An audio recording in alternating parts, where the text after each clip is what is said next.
Olá! Hoje a gente vai mergulhar fundo no material do professor Dr. Marcelo Lessa, a mente por trás do projeto Alero Turbo. Nosso papo é para desbravar o caderno 27.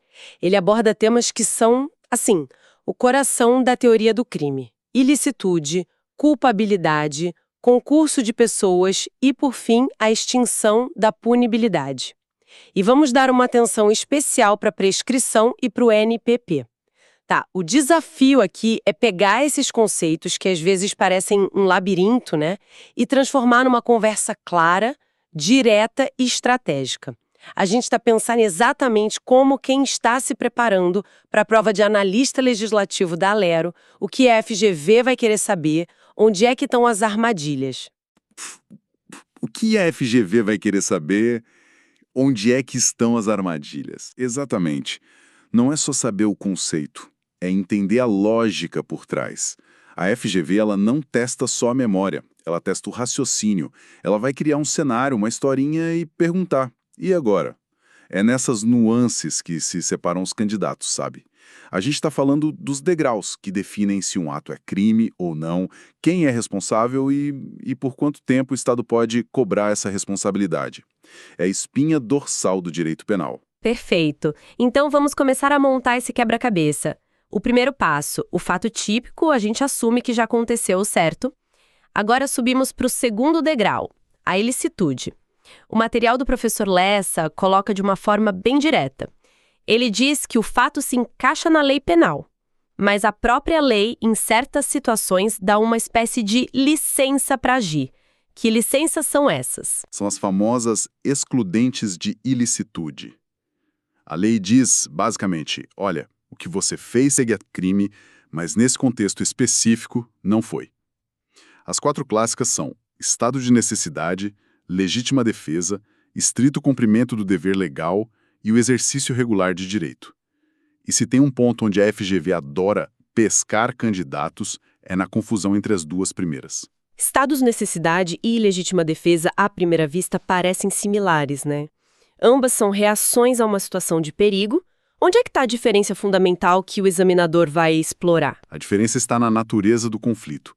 No estado de necessidade, o conflito é entre dois bens jurídicos lícitos. O exemplo clássico que todo estudante de direito conhece: dois náufragos e uma única tábua que só suporta um. Para um sobreviver, o outro infelizmente vai ter que perecer. Não tem um agressor, sabe? É uma situação trágica de perigo. E na legítima defesa, a história é outra. Completamente. Na legítima defesa, não há conflito entre dois direitos. Tem um direito de um lado e um injusto do outro. Alguém está sofrendo ou prestes a sofrer uma agressão que é injusta. A lei, então, autoriza essa pessoa a repelir a agressão usando os meios necessários de forma moderada. É aquela máxima de que o direito não precisa ceder ao injusto. E aqui vem a pegadinha cirúrgica da FGV, um detalhe de texto de lei que derruba muita gente. A questão do tempo, certo? Quando a ameaça precisa acontecer. Exatamente isso. O Código Penal, lá no artigo 24, que fala do estado de necessidade, exige um perigo atual, ou seja, está acontecendo agora. Já no artigo 25, da legítima defesa, a agressão pode ser atual ou iminente. Iminente significa que está prestes a acontecer. A banca simplesmente troca esses termos na questão. Ela vai descrever uma situação de perigo iminente e perguntar se cabe estado de necessidade. A resposta é não. Essa palavrinha muda tudo. Fica o alerta, então. Superado esse degrau da ilicitude, a gente chega ao terceiro e último, a culpabilidade. Aqui a análise muda de foco. Não é mais sobre o fato, é sobre o agente. A pergunta é: essa pessoa que praticou um fato típico e ilícito merece ser punida? Isso. É uma análise da reprovabilidade da conduta. O professor Lessa destaca os três pilares que sustentam a culpabilidade. Primeiro, a imputabilidade. A pessoa tinha capacidade de entender o que estava fazendo e de se controlar. Segundo, a potencial consciência da ilicitude. Ela tinha como saber que aquilo era errado. E terceiro, a exigibilidade de conduta diversa. Nas circunstâncias, era razoável exigir que ela agisse de outro modo.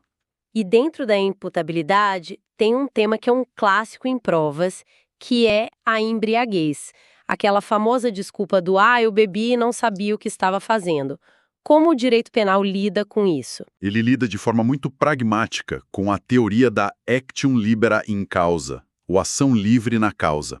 A teoria diz o seguinte: a gente não vai analisar a capacidade do agente no momento do crime, quando ele já estava embriagado e talvez sem controle. A gente vai voltar no tempo e analisar o momento em que ele decidiu se embriagar. A vontade dele foi livre nesse momento?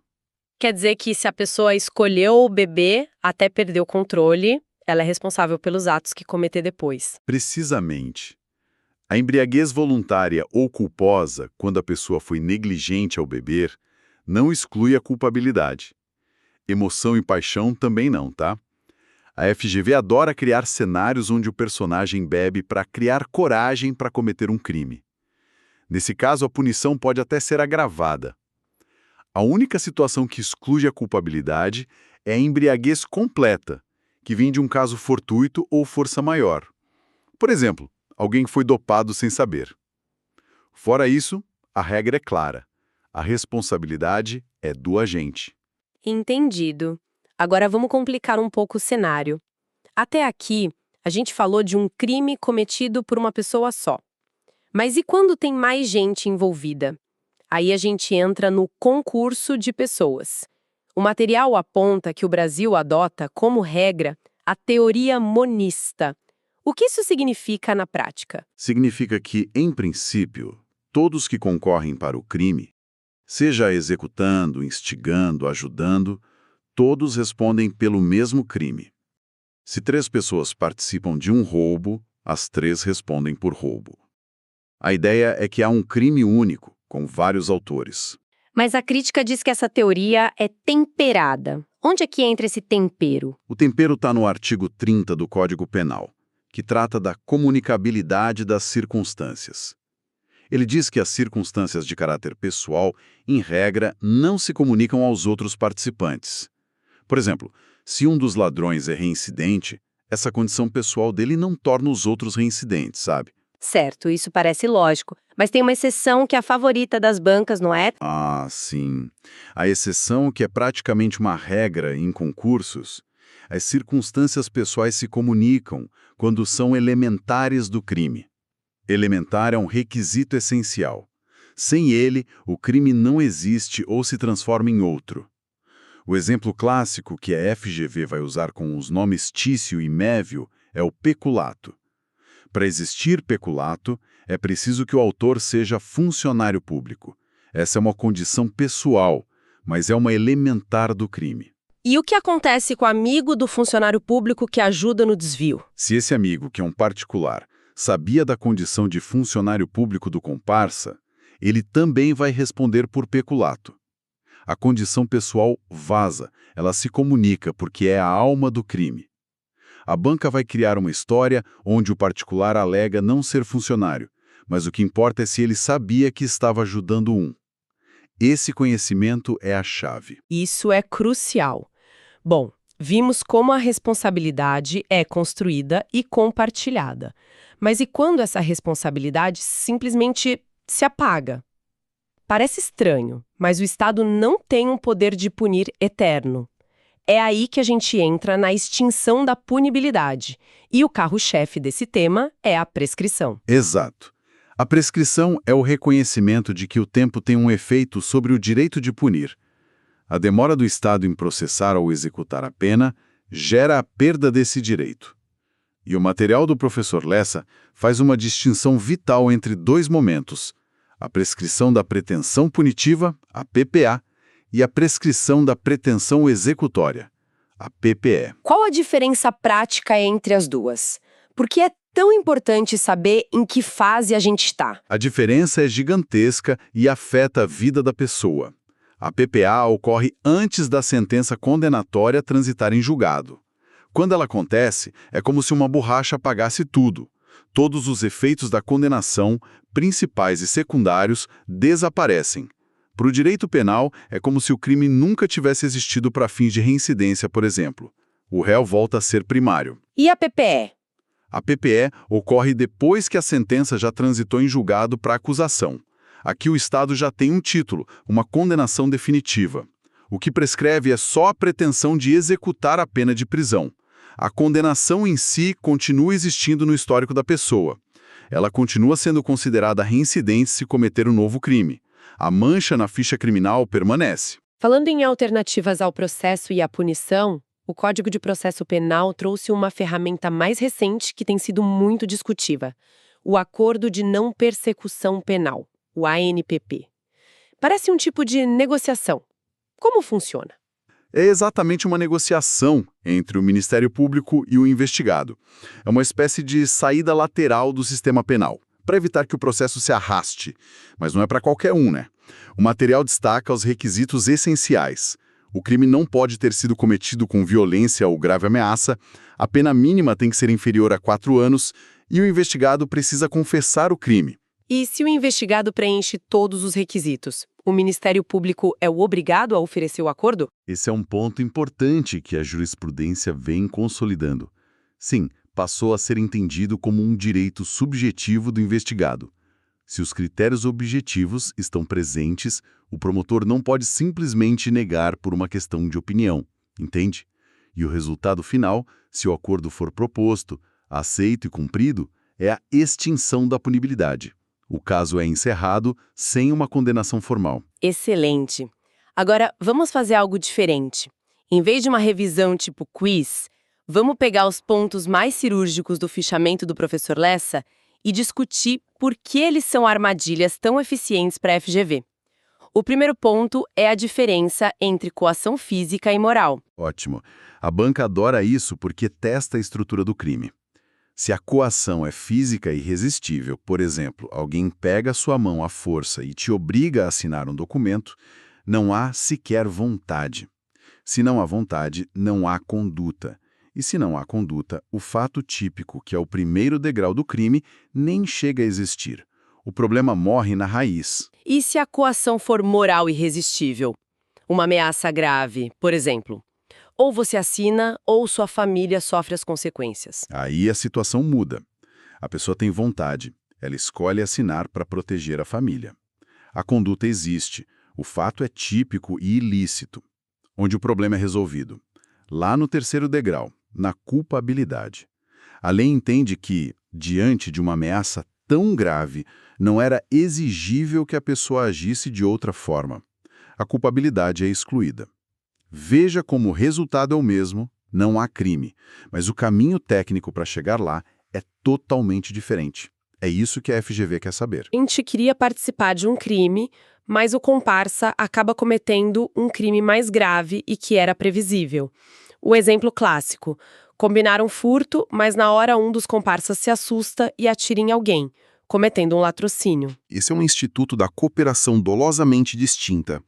O direito penal brasileiro proíbe a responsabilidade objetiva, ou seja, punir alguém só pelo resultado, sem analisar a sua intenção ou culpa. Se o primeiro agente queria furtar, e o resultado mais grave, a morte, era apenas previsível para ele, mas não desejado, ele não pode responder pelo latrocínio. Ele vai responder pelo crime que queria, o furto, mas com a pena aumentada. A banca vai tentar imputar o crime mais grave a ele, o que estaria errado. Perfeito. Vamos para um ponto de memorização, mas que é crucial: prescrição. O fichamento pergunta o prazo para um crime com pena máxima inferior a 1 ano. O prazo é de 3 anos, de acordo com a tabela do artigo 109. É importante ter essa tabela em mente, porque a FGV pode simplesmente dar a pena e perguntar o prazo. E mais importante ainda é saber o que zera esse cronômetro, né? O recebimento da denúncia, pelo juiz, por exemplo, interrompe a contagem e ela recomeça do zero. A sentença condenatória também. E o STF pacificou recentemente que o acórdão que confirma a condenação também interrompe, o que foi uma grande mudança. Fechando essa análise estratégica, o que a gente pode consolidar como a tríade de ouro do professor Lessa? Os 3 pontos que não dá para ir para a prova sem saber. Primeiro, o princípio da insignificância. Aquela ideia de que um dano mínimo não deveria ser crime. Em regra, ele não se aplica a crimes contra a administração pública. A súmula 599 do STJ é clara.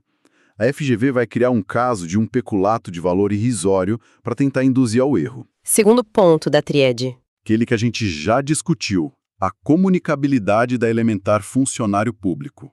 O particular que sabe da condição do comparsa responde pelo mesmo crime funcional. Não tem escapatório. E o terceiro? O cálculo da prescrição antes da sentença transitar em julgado, a PPA. Ela é sempre calculada pela pena máxima em abstrato prevista no tipo penal. Só depois da condenação definitiva para a acusação é que a gente passa a usar a pena concreta que foi aplicada. A banca vai misturar esses dois cálculos para confundir. Dominar esses 3 pontos é como ter um escudo contra as pegadinhas mais comuns da FGV nesses temas. O material nos lembra que, no direito penal, a embriaguez voluntária não é desculpa. E para a prova, a clareza é fundamental. Essa análise toda nos mostra como o sistema penal é um conjunto de engrenagens muito precisas. Exato. E isso nos leva a uma reflexão final que o próprio material suscita, sabe? A regra no Brasil é a teoria monista. Um crime, vários responsáveis pelo mesmo delito. Mas o próprio legislador cria exceções.